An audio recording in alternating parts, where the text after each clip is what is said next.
네, 술에 만취해서 아내를 술병으로 잔혹하게 폭행한 20대 남성이 1심에서 징역 6년을 선고받았다가 항소심에서 징역 3년으로 절반으로 깎였다고 합니다. 남승환 변호사의 시사법률입니다. 남주장, 이거 사건이 뭐 어떤 내용인가요? 네, 그 피고인 A 씨는 올해 4월에 경기도 오산시의 노래방에서 네. 아내가 남자 종업원을 촬영했다 이런 이유로 말다툼을 벌이다가 테이블 위에 맥주병으로 아내의 머리를 여러 차례 내리쳤습니다. 그리고 깨진 병 조각으로 병으로 목을 찌르기도 했습니다. 네. 또 이를 말리려고 하는 종업원과 다른 손님들까지 때리는 등 난동을 부린 사건이었습니다. 이게 뭐 깨진 병으로 목을 찔렀으면 단순 폭행이나 뭐 상해가 아니라 살인 미수 뭐 이런 거 아닌가요? 네, 뭐 위험한 물건에 해당하거나 네. 흉기에 해당하기 때문에 특수 폭행이고, 네. 그다음에 아내에 대해서는 목을 찔렀기 때문에 살인 고의가 인정될 수 있습니다. 그래서 살인 미수, 특수 폭행과 살인 미수로 기소되었습니다. 네. 뭐 판결이 어떻게 나왔나요, 1심에서? 뭐 1심에서는 심신 미약 또는 심신 상실 주장을 했고 살해 고의가 없었다 이렇게 피고인이 주장했습니다. 네. 1심 재판부는 살해 고의도 있다. 그리고 심신 미약이나 상실 주장도 안 받아들여서 네. 정부 유죄로 인정하면서 징역 6년 실형을 선고했습니다. 네. 항소심 판결이 오늘 나왔다고 하는데 형량을 절반으로 깎아준 모양이네요. 네. 항소심 서울고법 형사 2부인데요. 네. 여기 와서 이제 A 씨가 범행을 모두 인정합니다. 네. 자백을 하고 그간 했던 무죄 주장 같은 것을 모두 철회합니다. 네. 그리고 나서 다만 항소 이유로는 양형부당, 1심 형량이 너무 무겁다 이것만 주장을 네. 했는데요. 2심 재판부는 이런 사유를 받아들여서 원심의 형이 좀 무겁다.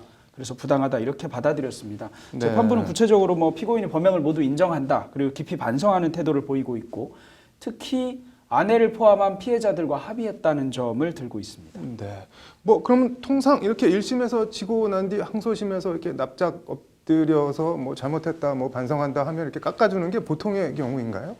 요새는 1심 중심주의, 공판 중심주의, 또 1심 중심주의라고 해서 1심에서 인정했던 사실관계에 비해서 별다른 사실 변동이 없거나 사정 변동이 없으면 네. 항소를 그대로 기각하는 경우가 상당히 많습니다. 네.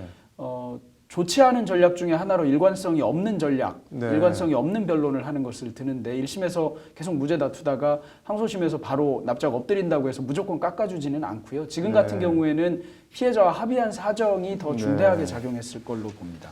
뭐 그러면 거꾸로 1심에서는 반성하는 뭐 그런 전략을 썼다가 2심에서 다투고 그런 경우도 있나요?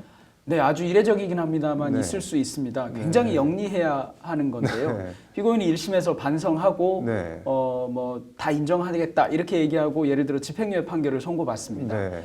그래서 항소기간 다 마감될 때까지 지켜봤다가 검사가 항소기간 마지막 날 항소를 안 하면 네. 본인만 항소를 합니다. 네. 그렇게 된 경우에는 이제 불이익 변경 금지 원칙이 항소심에서 적용되는데 거기서 주장을 바꿉니다. 네. 1심에서는 이런 사정 때문에 무죄 주장을 하지 않았는데 사실은 무죄다 이렇게 하는 경우가 있는데요. 네. 경우에 따라서는 받아들여질 수도 있습니다. 항소심에서 네. 감춰왔던 증거를 새로 내거나 하면 가능할 수도 있는데 그런 것이 없다면 재판부에게는 얄미워 보일 수도 네. 있기는 합니다. 뭐 이 사건 같은 경우는 범죄 사실이 너무 명백한데 예를 들자면 뭐 성추행이나 성폭행, 뭐 증거나 증인이 없는데 본인이 유죄 판결을 받았을 경우 뭐 항소심에서 아무리 형량을 깎아준다고 하더라도 뭐 인정을 하고 반성하기가 쉽지 않을 것 같은데 그런 경우는 어떻게 하나요? 네, 그게 가장 변호인들이 하기 어려운 점이고 네. 딜레마 같습니다. 저 같은 경우에도 성폭력 사건 2건 네. 정도를 진행하면서 그런 네. 경우가 있었는데요. 1심에서 모두 완강하게 무죄를 주장했습니다. 네. 뭐 주위에 여자친구나 뭐 누나, 약혼녀 뭐 이런 사람들의 진술까지 종합해서 무죄일 가능성이 있다고 주장하고 네. 심지어 이제 피해자를 법정에 불러서 반대 신문을 하기도 합니다. 네. 그렇게 해서 굉장히 어렵게 주장했는데 뭐 인정이 안 되는 경우 그러고 나면 이제 뭐 항소심에서 국선을 선임해서 어떻게 진행되는가 봤더니 뭐 네. 갑자기 죄를 인정하고 반성문을 거듭해서 내고 네. 합의하고 집행유예로 나오고 이런 경우를 봤는데요.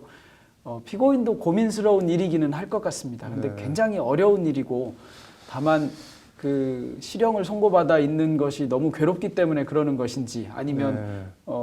일단 한번 무죄를 다퉈봤다가 그게 잘 안 되니까 그러는 것인지 저도 변호인으로서 가끔 그게 궁금하기는 합니다.